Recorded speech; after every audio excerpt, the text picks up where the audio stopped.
ঢাকা মহানগর বিএনপি অন্তর্গত ৫৫ নম্বর ওয়ার্ডে সম্মানিত আহ্বায়ক ফজল ভাই,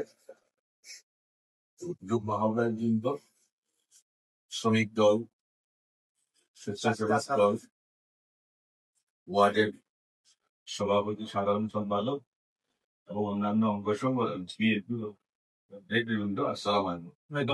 আপনাদেরকে প্রথমে আমি কৃতজ্ঞতা জানাই, যেটা আমার একটা সৌভাগ্য, একটা গর্বের বিষয় যে আপনারা ঢাকা 10 সংসদীয় আসনের সঙ্গে সম্পৃক্ত হওয়ার পর বা আপনার নির্বাচন কমিশন যে গেজেট নোটিফিকেশন করে বিভিন্ন জায়গায় বাংলাদেশে বিভিন্ন সময় করে থাকে, তার একটা অংশ হিসেবে তারা সেটা করেছে। আপনারা আমার সঙ্গে এসেছেন দেখা করতে, এই জন্য আমি আনন্দিত এবং কৃতজ্ঞতা জানতে।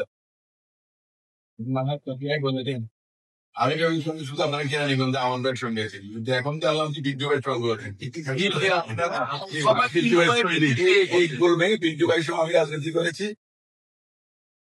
সবচেয়ে বড় কথা, আমান ভাই যে স্নেহ করেন, আমান ভাই যখন আপনার ঢাকা বিশ্ববিদ্যালয়ে রাজনীতি করেন ছাত্র দলের সাধারণ সম্পাদক, আমি সে সময় ঢাকা বিশ্ববিদ্যালয়ে ভর্তি হই ছাত্রাঙ্গনে। আমান ভাই সেই সময় তার নির্বাচন বলেন, নববৈশের ডাকসু নির্বাচন বলেন, পরবর্তীতে সম্ভবত দীর্ঘদিন পরবর্তীতে এসে মনে করেন আমার শুধু আমি আপনাদের এলাকার যাবো, আমার তো নবাবগঞ্জ, ওনারা নবাবগঞ্জ, গোহার, কেরানীগঞ্জ, ওনারা তো ওখানে আছে। সব দিক থেকে আমার ওয়াইফ আমার ভাইকে ডাকে নাকতে, আমি দেখি ভাই, মানে আপনার সম্পর্কটা হয়ে গেছে এরকম। কিন্তু সবচেয়ে বড় সম্পর্ক যেটা, যে আমরা সবাই শহীদ রাষ্ট্রপতি জিয়াউর রহমানের সৈনিক।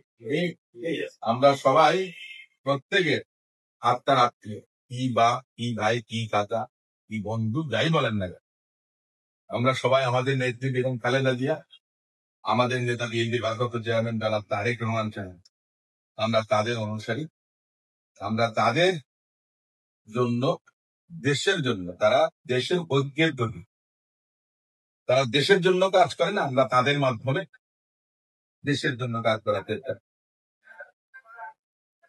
আপনার এই কুল ভেঙে আপনারা ইউটিউবার থেকে গেলেন